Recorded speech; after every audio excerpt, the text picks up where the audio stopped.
భారంగా కూడా భారంగా కాదు సార్, జీవితాల కోసం సార్. ఇగో నాకు తెలుసు బాయ్ సాబ్, ఆడ ఆడ ఆ కార్పొరేట్ ఆఫీస్లో ముసలు రిటైర్ అయ్యి 10 ఏళ్ళు అయిపోయి లక్షల జీతాలు తీసుకుంటా ఆ రోజు ఈఆర్సీ ముంగటికి పోయి నేనే చెప్పిన ఈ ముసలోళ్ళందరూ తీసేయాలి అని చెప్పి. సార్ ఇందులో ఒక్క మాట చెప్తా సార్, ఇప్పుడు ఇవాళ స్టాండింగ్ ఆర్డర్ సర్వీస్ రూల్స్ ప్రకారం 5 years తర్వాత గ్రేడ్ ప్రమోషన్ ఇస్తారు సార్. గ్రేడ్ ప్రమోషన్ ఇప్పుడు ఇస్తే 5 సంవత్సరాలు అయిపోయింది కాబట్టి అప్రాక్సిమేట్లీ ఒక ఆపరేటర్ మీద ఒక వర్కర్ మీద అప్రాక్సిమేట్లీ యావరేజ్గా 4,000 రూపీస్ భారం పడుతుంది సార్, ఆర్థిక భారం ఈ ప్రభుత్వానికి. అయితే అది 20,000 మంది అయినా 2 కోట్లు 12,96 100 కోట్ల భారం పడతాయి సార్. మమ్మల్ని ఇవాళ జేఎల్ఎం కన్వర్షన్ ఇచ్చినట్టయితే మేము 3 సంవత్సరాల వరకు జేఎల్ఎంకు పోతాము, ఇదే బేసిక్ యావరేజ్ జీతాలు తీసుకుంటాం, ఆర్థిక భారం పడదు కాదు. ఇంకోటి మేము రెగ్యులర్ ఎంప్లాయీ కిందికి పోతాం సార్.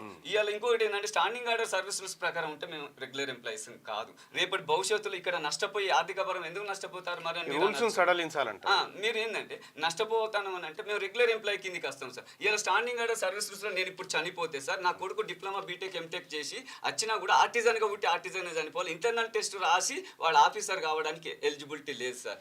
ఆ ఫెసిలిటీ దొరుకుతుంది నా పిల్లల కన్నా మా బిడ్డల కన్నా. ఆర్థిక భారాన్ని కూడా ప్రభుత్వానికి ఆర్థిక భారం లేకుంటే చేస్తామని చెప్పి ఒక మెసేజ్ బయటకు వచ్చింది సార్. కాబట్టి ఈ మాట కూడా మీ ద్వారా చెప్తాను. తప్పకుండా నేనే చెప్తున్నా క్లియర్ గా, ముఖ్యమంత్రి గారితో నేనే మాట్లాడినా, ఆయన 100% సానుకూలంగా ఉన్నాడు. ప్రజలకు ఇచ్చిన ప్రతి హామీని నిలబెట్టుకోవాలని తాపత్రయంతో ఉన్నాడు. మేము ఎవరిని ఈ ప్రభుత్వం కానీ మా నాయకులు కానీ ఎవరిని మోసం చేయాలనే ఉద్దేశం లేదు. మీకు న్యాయం చేసినప్పుడే మేము 10 కాలాల పాటు ఉండగలుగుతాం, అది మా ఉద్దేశం. ఓకేనా సార్? అయితే జీవో నెంబర్ 16 అనే పదాన్ని నిన్న దాన్ని సవరిస్తాం. బయట నుంచి మీకు చెప్పిన విషయం ఏంటంటే దాన్ని మేము సవరించుకుంటామని చెప్తున్నా. ఇప్పుడు నేనేమంటున్నా, మేము మాట్లాడేటువంటి మాటల్లో ఒక చోట ఒకటి పదం ఎక్కువ రావచ్చు, తక్కువ రావచ్చు.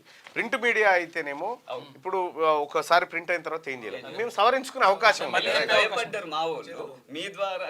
మీరేం భయపడకూడదు, మాకు సరిదిద్దుకుంటే మాకేమన్నా తప్పుగా తెలిస్తే దాన్ని సరిదిద్దుకుంటే తప్పేంది, అంతే కదా. Okay, thank you bye sir, thank you. Right, photo బయట దిగుదాం పారి, నేను వస్తా. శ్యామ్ ఇది రంగనకి